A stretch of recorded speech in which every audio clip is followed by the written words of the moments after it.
नमस्कार। आज हम योगाभ्यास से संबंधित कुछ महत्वपूर्ण सुझाव, कुछ महत्वपूर्ण बातों के ऊपर चर्चा करेंगे। तो इस बात को ध्यान रखिए सबसे पहले कि हमारा स्वास्थ्य जो है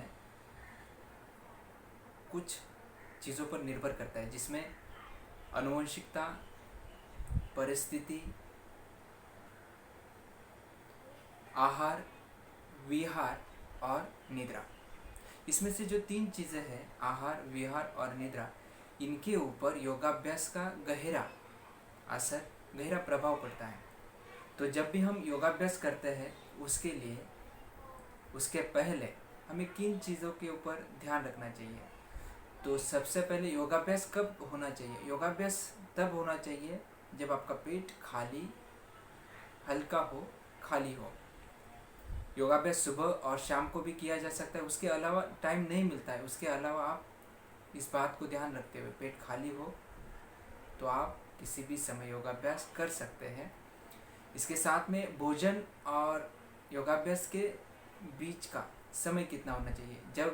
जब आप भोजन करते हैं, पेट भर खाना खाते हैं, तो उसके बाद 4 से 4.5 घंटा योगाभ्यास के बीच का समय होना चाहिए।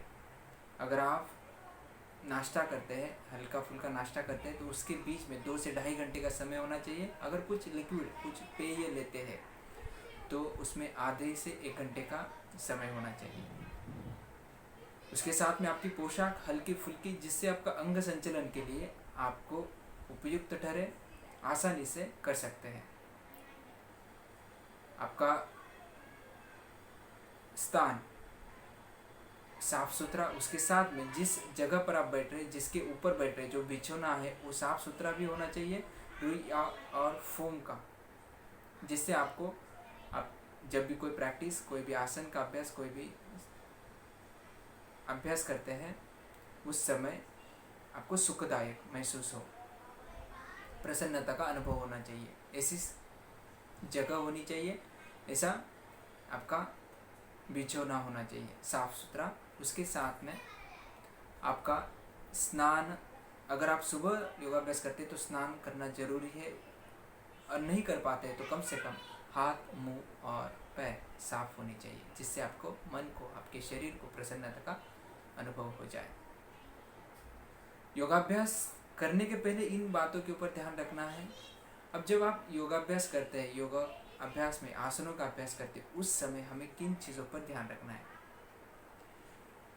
तो सबसे महत्वपूर्ण मैं ये कहूँगा कि योगाभ्यास करते समय उसमें आपकी रुचि होना जरूरी है। रुचि यानी आपका इंटरेस्ट होना जरूरी है। ये नहीं कि किसी ने कहा है, आपको फोर्स किया है और आप फिर कर रहे हैं, उससे कोई मतलब नहीं बनता है। तो रुचि कैसे ला सकते हैं? किसी भी विषय में अगर आपको रुचि लाना है तो उस विषय का ज्ञान अगर आपके पास हो तो उसमें आपकी रुचि बढ़ सकती है।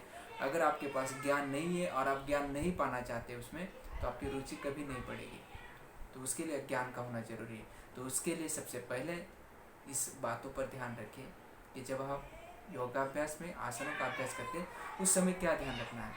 तो सबसे पहले योगाभ्यास में आसन करते समय आपका मूवमेंट, आपकी जो चाल है वो स्लो होनी चाहिए। जो भी आप मूवमेंट करते हैं वो धीमी होनी चाहिए, स्लो होनी चाहिए। दूसरा, एरिदमिक होना चाहिए, एक लयबद्धता होनी चाहिए उसमें। तीसरा, अट्रैक्टिव होना चाहिए, आकर्षित, आपको खुद को फील होना चाहिए, हाँ कुछ हो रहा है। उसके साथ में स्थिर, स्टेडी होना चाहिए। ये नहीं कि आप बार बार उसमें हिल रहे हैं, आपका मन कहीं पर है।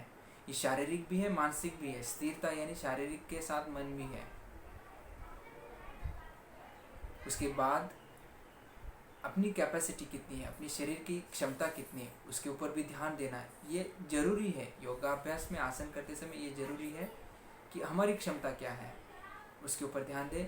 और अगर हम ग्रुप में, समूह में प्रैक्टिस करते हैं तो उस समय हमें प्रतियोगिता का भाव छोड़ते हुए, बाजू वाले का इतना हो रहा है तो मेरा क्यों नहीं हो रहा है, फिर फोर्स करना, वो नहीं होना चाहिए।